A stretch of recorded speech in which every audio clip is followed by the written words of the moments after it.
As férias acabaram essa semana e os clubes se reapresentaram.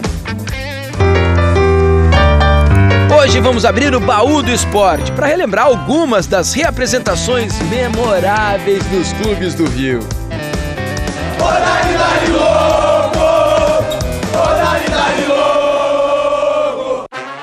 Olá, boa tarde, bom sábado pra você, Globo Esporte no ar, já tem baú do esporte, tem as notícias do Michael, reforço do Flamengo. Vamos falar também sobre o jogador mais valioso do mundo. Um centro de estudos da Suíça diz que é o francês Mbappé. E aí, você concorda? A gente começa falando de Fluminense. O presidente Mário Bittencourt ficou irritado pela perda do Alan para o Atlético Mineiro. Se um jovem foi embora, outros dois chegaram para reforçar o ataque tricolor. Felipe Cardoso, ex-Ceará, e Caio Paulista, que estava no Avaí. Sala de imprensa do Fluminense. Não se assuste. Depois de 5 quedas de luz e 1h30 de atraso, os atacantes Felipe Cardoso e Caio Paulista, de 21 anos, foram apresentados. E, ao mesmo tempo, se apresentaram. Os centroavantes são lentos, eu tenho essa velocidade, busco o gol toda hora. A bola aérea também eu tenho bastante facilidade. Movimentações, tanto no sistema defensivo quanto no sistema ofensivo. E ele me passou que ele gosta de jogadores bem agudos e que pisam bastante na área. Se a chegada de reforços é notícia, a saída de jogadores também é assunto por aqui. E em um caso especificamente, o Fluminense não gostou nada do que aconteceu. O presidente Mário Bittencourt contestou a forma como o meio-campo Alan foi contratado pelo Atlético Mineiro. Dessa situação toda ficam algumas lições, né? A primeira delas é de que juras de amor, essas coisas, elas devem ficar da porta para dentro, né? Porque no fundo isso é um mercado, é um negócio, é um futebol profissional. Com relação ao atleta, ele nos deu a palavra de que ficaria aqui, aceitou nossa proposta e não quis. Eu acho que da parte dele faltou minimamente lealdade às nossas conversas. Tem uns com rosto de menino que não escondem a timidez com a câmera. Tem outros que até parecem veteranos para falar da carreira. Amadurecimento como homem, como profissional. Só parece. A diferença do meio-campo Leandrinho para o atacante Alexander Carlos é de apenas 3 anos. Fiquei velho, né? Ali, tô com 23 anos já vendo essa molecada aí. Essa conversa de jogador experiente veio depois da passagem pelo Sport por empréstimo no ano passado. Volto pra cá motivado, feliz de estar aqui de novo, de estar perto de casa, de estar perto dos meus amigos. E aberto para novas amizades em 2020. O Botafogo contratou até agora 7 reforços. 6 deles com até 25 anos. A média de idade desse time nesse ano, 23. É bom ver esses garotos aqui. É uma molecada que dá uma dinâmica maior no treino, que dá uma intensidade alta. É bom para todo mundo.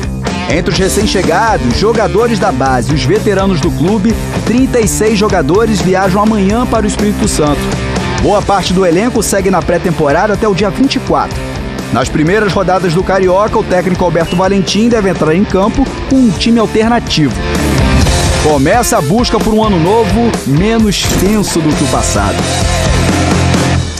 Agora uma notícia do Vasco. O clube não cumpriu o acordo de pagar uma dívida de quase R$1 milhão com o atacante Jorge Henrique, que saiu do clube lá em 2017.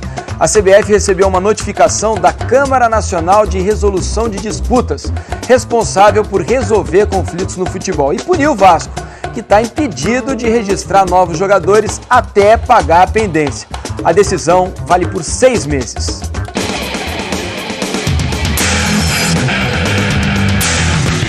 Essa é Heidi Casanova, jogadora cubana do Osasco.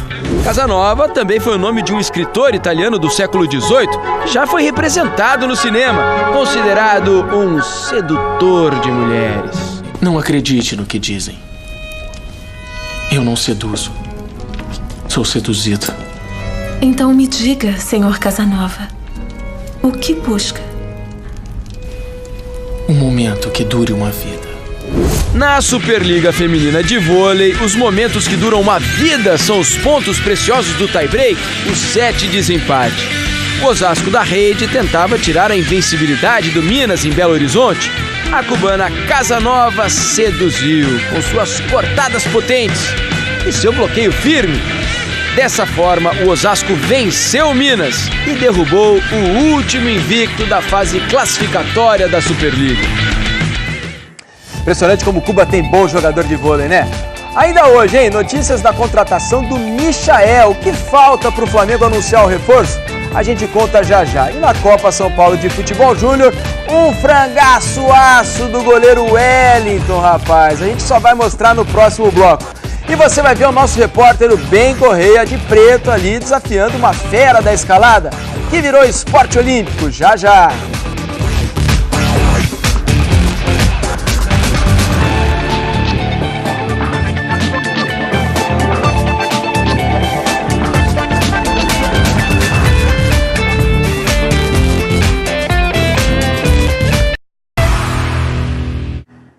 A gente está de volta com o Globo Esporte. Olha, o Flamengo está perto de anunciar oficialmente o atacante Michael que estava no Goiás. O Fábio Jupa está ao vivo lá no Ninho do Urubu.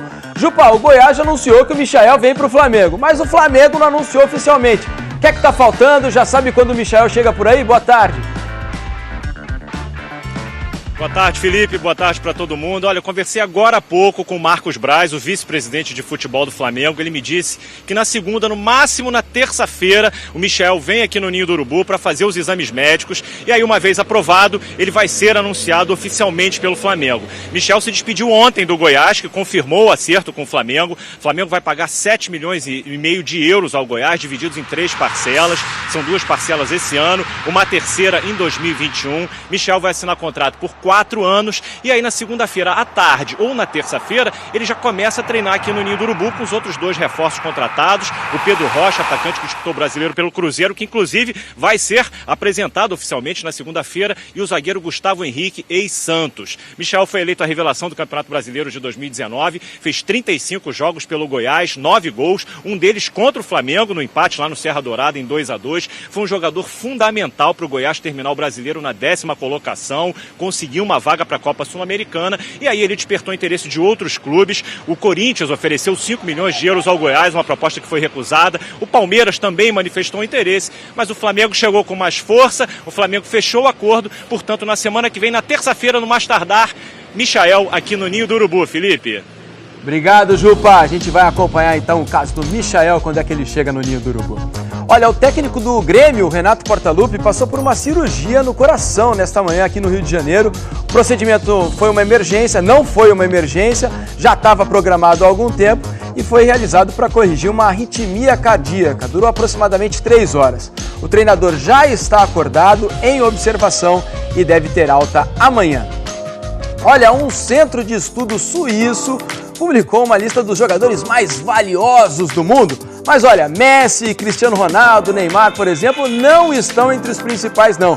É que o ranking é baseado num algoritmo. E o Rafael De Angeli explica melhor isso pra gente.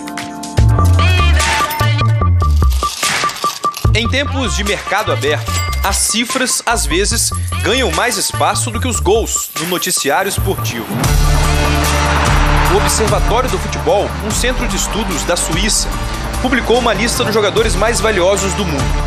Para chegar ao ranking, criou um algoritmo matemático que considera 21 variáveis. Por exemplo, a idade do atleta, o tempo de contrato e os títulos conquistados.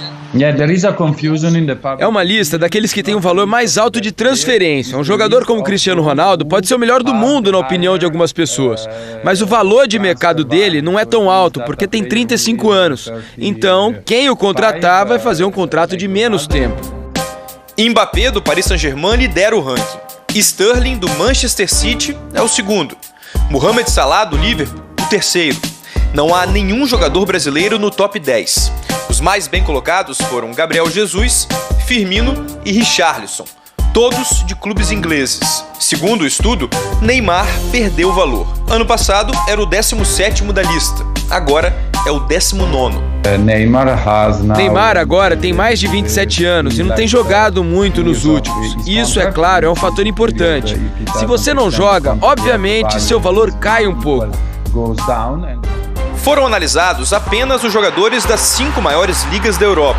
Espanha, Inglaterra, Alemanha, Itália e França. Paris está no topo desta lista pelo segundo ano consecutivo, graças a um prodígio que custou caro. O PSG pagou o equivalente a 652 milhões de reais por Kylian Mbappé. E o francês parece ter valido o investimento. Se fosse vendido hoje, considerando o valor estipulado pelo Observatório do Futebol, seria a maior venda da história. Bate, olha a sobra, Mbappé bateu pro gol! Mbappé custa quase 1 bilhão e 200 milhões de reais. A transação mais cara até hoje foi a de Neymar para o PSG, quase 1 bilhão de reais. Mbappé is a incredibly talented player. Mbappé faz muitos gols e gols são importantes para o modelo, mas o mais importante nele é a idade. Ele é um jogador muito novo e claro que a idade é importante quando os clubes negociam uma transferência. Quanto mais jovem, mais valioso. Perguntado sobre ser o mais valioso do mundo, Mbappé respondeu com bom humor. Disse que é jogador de futebol e não contador. E que quer ajudar a equipe para ir tudo bem, sendo o mais caro do mundo ou não. Mbappé completou 21 anos, há menos de um mês. Já ganhou tudo na França com o PSG. Pela seleção foi campeão da Copa, na Rússia. E agora quer jogar, nesse ano, a Olimpíada e a Eurocopa. Caso vença tudo, pode ser eleito o melhor do planeta. E aí tudo indica que ficará ainda mais caro.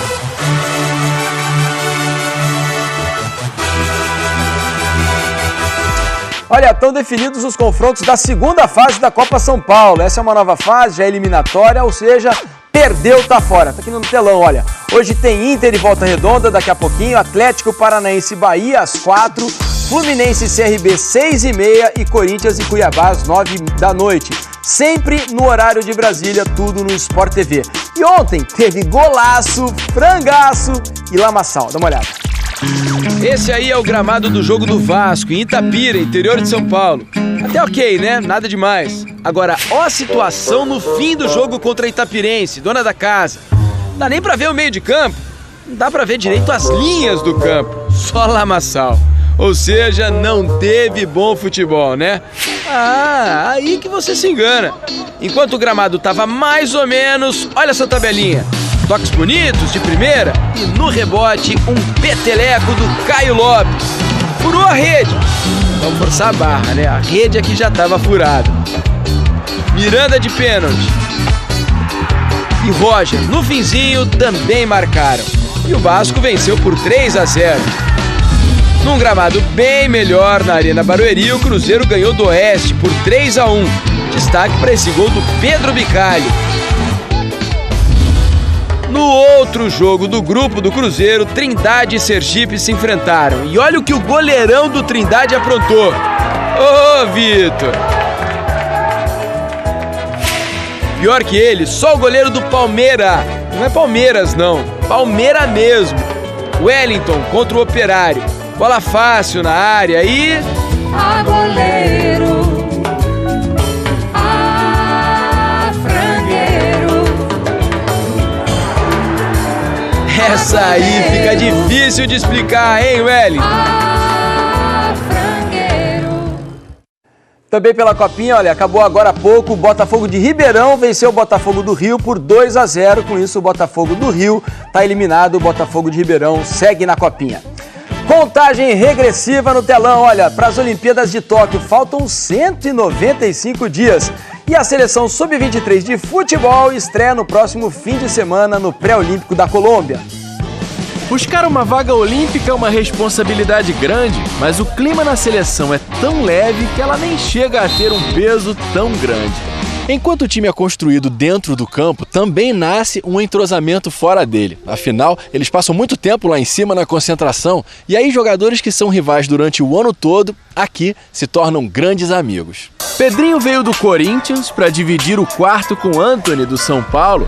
A amizade nasceu no torneio de Toulon ano passado, temperada com provocação. Um dia antes de se apresentar na seleção, acabei jogando contra ele. Foi o 1-0 que eu fiz o gol. A gente começou a ter uma relação desde a seleção mesmo. Antes a gente não tinha tanta. Os dois têm frequentado também o time titular nos treinos, assim como outra dupla que divide quarto, que chegou da Alemanha Guten Tag. Guten Tag, rapaziada. Paulinho do Bayer Leverkusen e Matheus Cunha do Leipzig. No campeonato alemão, o placar tá assim. Foram 2 vitórias pra ele e um empate. E rapaz? Que isso? Acontece, né? E de cachorro grande. Uma dessas vitórias veio com o golaço que rendeu ao Matheus uma indicação ao prêmio Puskás. E quando se conheceram na seleção, viram logo que tinham muita coisa em comum. E a gente começou a conversar, também trocar a experiência, né? Do que ele viveu lá, de começo, do que eu vivi. Isso foi nos aproximando cada vez mais. E a amizade vai se fortalecendo. Eles são os únicos que estiveram em todas as 5 convocações de André Jardine e disputaram os 11 jogos do treinador na seleção olímpica. Nessa sub-23 é quase todo gol dele, eu brinco com ele que a assistência é minha. Traz esse entrosamento pra dentro de campo e só faz nos ajudar. Amigo é assim, tá sempre aí pra dar um empurrãozinho, só não precisa exagerar, né, Matheus? Ele vende balas no semáforo para continuar fazendo o que gosta. Esse é Marney Max, o lutador de MMA que não tem um dos braços. Quando tem uma luta marcada, muitos falam que eu vou nocautear aquele aleijado só no primeiro round. Eu já fui mesmo mais para definir. Para mostrar que nós deficientes a gente pode, a gente consegue. Neymar, Gabigol, Dudu e Ronaldinho Gaúcho numa disputa para saber quem é o sósia mais habilidoso do Brasil. E a Expedição Brasil sai em busca das corredeiras mais poderosas do centro-oeste brasileiro. É amanhã no Esporte Espetacular. A gente se vê. Deu ruim, né, Benhur? Semana de reapresentações do futebol, vamos abrir agora o Baú do Esporte para relembrar algumas memoráveis.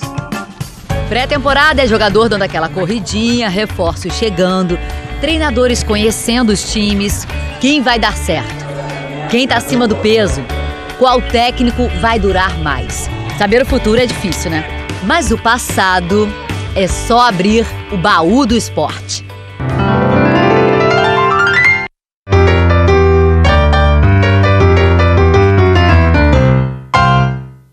No campo da seleção brasileira na Granja Comari, 2 estrelas da Sele Vasco fazem o primeiro treino para o tão sonhado tricampeonato. Sele Vasco, tá achando que é exagero? No início de 94, o Vasco contratou Denner, Ricardo Rocha e Luizinho. Se depender de nós jogadores, esse ano podemos fazer um grande campeonato carioca. E fizeram mesmo, melhor campanha da Taça Guanabara.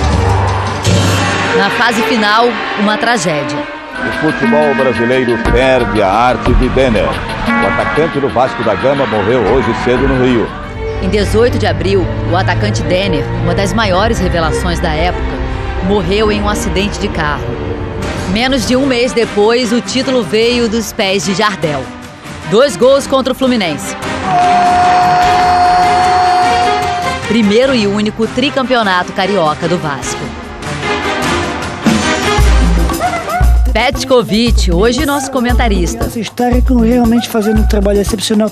Mas 20 anos atrás estava lá, na pré-temporada do Flamengo, sem camisa. Ele se apresentou com um grande desejo, vestir a camisa 10, que já foi do ídolo dele, Zico. Em todos os times quase que eu joguei, usei o número 10 e sempre me deu bem. Pet chegou ao Flamengo em 2000. Não parecia muito interessado em fazer média com a imprensa, né? Quando o repórter pediu para ele fazer um resumo da carreira. Isso é mais fácil, hoje entrei na internet e você vê tudo, né?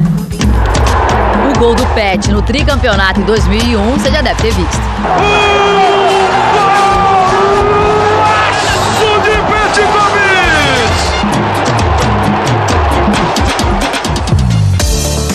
Anota aí. O Fluminense foi campeão carioca em 75, em 85, em 95. Percebeu? O que esperar então de 2005? Carlos Gil, no melhor estilo profeta, pegou emprestado um pouco do poder de premonição do nosso Regis Rezende.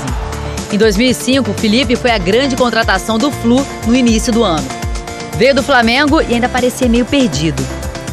Independente do jogador de que vier, o Flamengo está fortalecido, o Fluminense está fortalecido, desculpe. E essa confusão não foi nem de longe a pior do Felipe no Fluminense. Ele deu um soco num jogador do Campinense em uma partida da Copa do Brasil. Acabou suspenso por 180 dias. Não estava em campo quando o Antônio Carlos fez o gol do título nos acréscimos contra o Volta Redonda. Nós não temos nenhum time ainda hoje. Se você pedir para escalar o time do Botafogo é difícil. Esse é o Esteban Soares, técnico que começou 2010 no Botafogo. Ele podia não saber escalar, mas o Escobar sabia. Vamos ver o que mudou no Botafogo? Time que mudou muito de um ano para o outro. Perdeu jogadores, mas ganhou reforços, principalmente no ataque. Esse ataque formado por Louco Abreu e Herrera. Louco Abreu já chegou nos braços do povo.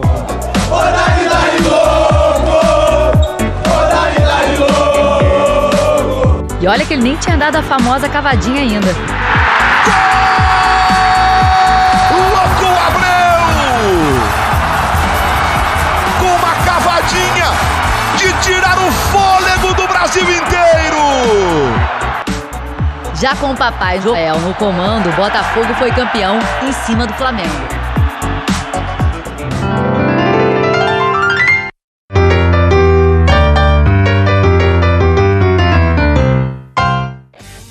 E com esse momento nostalgia, a gente acaba o Globo Esporte de hoje. Um bom fim de semana para você.